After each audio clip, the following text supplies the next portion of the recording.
लिए क्या भोजपुरी दर्शकों को धन्यवाद देना चाहेंगे? मैं कह चुका कि तहे दिल से जितने भी सरस से जुड़े हुए, इस अयोध्या महोत्सव से जुड़े हुए जितने भी लोग हैं, सभी का तहे दिल से धन्यवाद, शुक्रिया करता हूं और अभिनंदन करता हूं। और साथ साथ जितने भी मेरे भोजपुरिया समाज, मेरे भोजपुरिया परिवार जो मुझे देखते हैं, जो मेरे अपने लोग हैं, जिनको मैं भोजपुरिया परिवार बोलता हूँ, तो सिर्फ बोलने के लिए नहीं, जो मेरे परिवार मानता हूँ तो बोलता हूँ, क्योंकि ये परिवार ने इस घर के अपने इस छोटे से चिंटू को आज इतना बड़ा किया है। तो बस यही चाहूँगा कि अपने दोस्त को, अपने भाई को ये प्यार आशीर्वाद देते रहे हमेशा। विवेक पांडे जी हैं, ये काफ़ी ज़्यादा आजकल अवार्ड में बिजी रहते हैं। जी जी, क्या कहेंगे?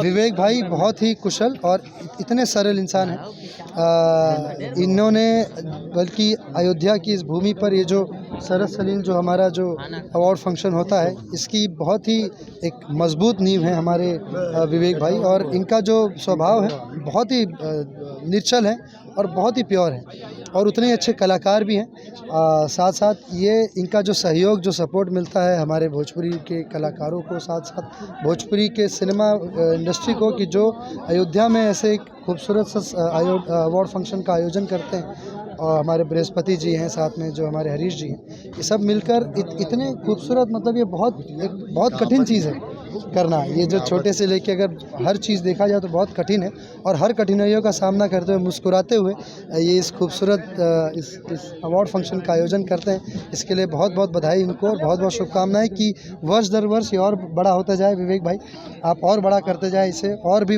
एक भव्य रूप ले ले, ये भव्य रूप ले चुका है, और भी भव्य हो, और आप ऐसे ही हम सबको बुलाते रहें और शामिल करते रहें। इसलिए एक ऐसा जगह, एक ऐसा प्लेटफॉर्म है जिसकी बहुत ही बड़ा महत्व है, क्योंकि जिसके जो लोग जुड़े हुए हैं इसमें, वो बहुत ही पुराने, बहुत ही सीनियर, और इतने सीनियर वो पत्रिकाएं हैं सारी, कि जिसको वो कई वर्षों से लोग पढ़ते आ रहे हैं, देखते आ रहे हैं, और उस मंच पर खड़ा होकर ये अवार्ड को रिसीव करना, ये बहुत ही गर्व की बात है मेरे लिए। और ख़ास करके अयोध्या की धरती पे, अयोध्या महोत्सव है, इस पावन भूमि पर भगवान श्री राम जी की जन्मभूमि पर खड़ा होकर उस मंच पर इस अवार्ड को लेना, बेस्ट एक्टर के अवार्ड को लेना, ये बहुत अपने आप में एक बहुत बड़े सम्मान और बहुत बड़े गर्व की बात है। सर, उन लाखों फैंस को क्या कहना चाहेंगे जो पिक्चरें थिएटर तक आती है, भर भर के प्यार देती है और आपको उस लायक भी बनाती है जहां आपने आज ये अवार्ड लिया है? उनके लिए तो कोई शब्द ही नहीं है, मैं निशब्द हूँ, क्योंकि मैं अपने शब्दों में उनके प्यार और उनके इस एहसान को मैं बयान नहीं कर सकता हूँ। जो प्यार उन्होंने दिया है, जो अथाह प्यार दिया है, उसके लिए मैं बस एक ही चीज़ कर सकता हूँ कि मैं उन्हें तहे दिल से हमेशा पूरे जीवन में उनका एहसानमंद रहूँगा। और मैं चाहूँगा कि ये प्यार, ये आशीर्वाद हमेशा बनाए रखें अपने चिंटू पर, अपने भाई पर, अपने मित्र पर, अपने बच्चे पर, जिस भी रूप में मुझे देखें, हमेशा अपना प्यार आशीर्वाद हमेशा बनाए रखें। 2022 में रॉडी रॉकी की एंडिंग होती है और 2023 में रॉडी रॉकी की शुरुआत होती है। कहीं ना कहीं एंड भी करने वाले आप ही हैं और शुरुआत भी करने वाले हैं, और बहुत अच्छा रिस्पांस बॉक्स ऑफिस पर देखने को मिला। जिस तरीके से हमने रिव्यू किया है, उसको लेकर क्या कहेंगे? बहुत बहुत धन्यवाद। रॉडी रॉकी एक अलग तरह का एक कॉन्सेप्ट है, एक अलग तरीके की फिल्म है, जिसमें बहुत ही अलग किरदार है मेरा। पहली बार उस तरीके का एंटी किरदार किया है मैंने, और बहुत ही अच्छा, लोगों को बहुत पसंद आ रही है। लोग काफ़ी हुजूम में देख रहे हैं फिल्म को, बहुत ज़्यादा प्यार दे रहे हैं, काफ़ी शोज़ पब्लिक से भरी हुई है। तो ये बहुत विश्वास था, अटल विश्वास था मेरा मेरे भगवान स्वरूपी दर्शकों पर, कि वो लोग ज़रूर आएंगे और अपने चिंटू को इस रूप में अपना प्यार देंगे। और उन्होंने जितना उम्मीद था उससे कई गुना ज़्यादा अपना प्यार दिया। और ये बात बहुत सही बोला आपने कि साल 2022 का अंत और 2023 की शुरुआत इस फिल्म से हुई है। तो जब शुरुआत ही इतना धमाकेदार हुआ है, तो अभी आगे देखना है कि 2023 में और भी बेहतरीन फिल्में आ रही हैं। प्रयास किया जा रहा है कि आप सबके लिए और भी बेहतरीन फिल्में लाऊं 2023 में, कि ताकि एक से बढ़कर एक धमाका होता रहे, और आप सब लोग नज़दीकी सिनेमा घरों में खींचे चले आएँ अपने पूरे परिवार के साथ, और आकर फिल्मों को देखें। 2022 में कंट्रोवर्सी होता है बबुआन आर्यन को लेकर, हर कोई कर रहा है। आप किस तरीके, आप बबुआन की तरफ हो, आर्यन की तरफ हो, या फिर आप पांडे जी की तरफ से, आप किधर की तरफ देखते हो? मैं भोजपुरी की तरफ हूँ। बस जहाँ हमारा भोजपुरी भाषा, भोजपुरी लोग, जहाँ मेरा भोजपुरिया परिवार है, वहाँ चिंटू है। चिंटू हर भोजपुरिया परिवार के दिल में बसता है। जब मेरी फिल्में लोग देखते हैं तो वो ये सब बातों को बिल्कुल नहीं सोचते हैं। एंटरटेनमेंट का कोई जात नहीं होता है, एंटरटेनमेंट का कोई धर्म नहीं होता है। पसंद जब कोई किसी को आता है, जब कोई किसी को पसंद करता है, तो उसमें ये सब बेफिजूल की बातें हैं, सिर्फ अपने आप को हाईलाइट करने के लिए और कंट्रोवर्सी में लाने के लिए सब बातें होती हैं। वास्तविकता में जो जिसको प्यार करता है वो तहे दिल से करता है, उसमें सब बातें ना कोई सोचता है ना कोई देखता है। जब भी हम फिल्में करते हैं तो यही सोच कर करते हैं कि हमारे जितने भी पूरे भोजपुरिया जो समाज है, हर कोई, हर वर्ग के लोग, हर लोग आकर एक साथ एक सिनेमा हॉल में बैठकर फिल्मों को देखें और अपना ढेर सारा प्यार दें और एंजॉय करें। 3 घंटा अपने जितने भी दुख हैं, जितने भी दर्द हैं, जितनी भी बातें हैं, जो भी टेंशन है, उन सब को साइड में रख के सिनेमा को एंजॉय करें और सिनेमा का उसका एंटरटेनमेंट को एंटरटेन हो और अपने खुशी खुशी अपने परिवार के साथ अपने घर जाएं। चिंटू जी से फायदा होता है सेलिब्रिटी को?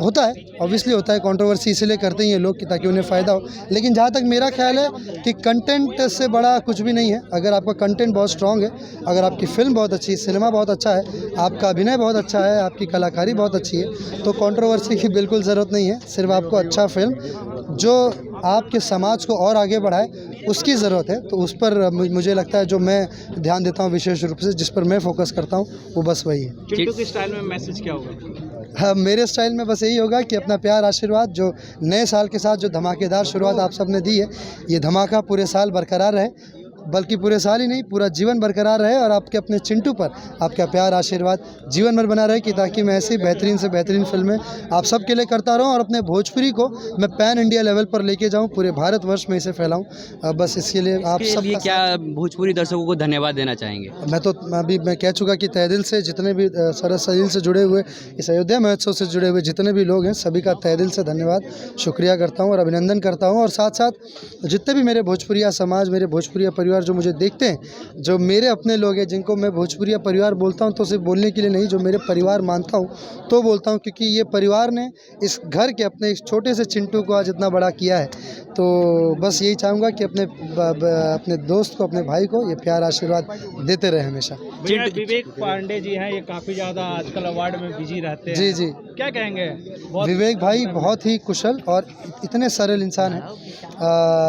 इन्होंने बल्कि अयोध्या की इस भूमि पर ये जो सरस सलील जो हमारा जो अवार्ड फंक्शन होता है, इसकी बहुत ही एक मजबूत नींव है हमारे विवेक भाई। और इनका जो स्वभाव है बहुत ही निश्चल है और बहुत ही प्योर है और उतने अच्छे कलाकार भी हैं।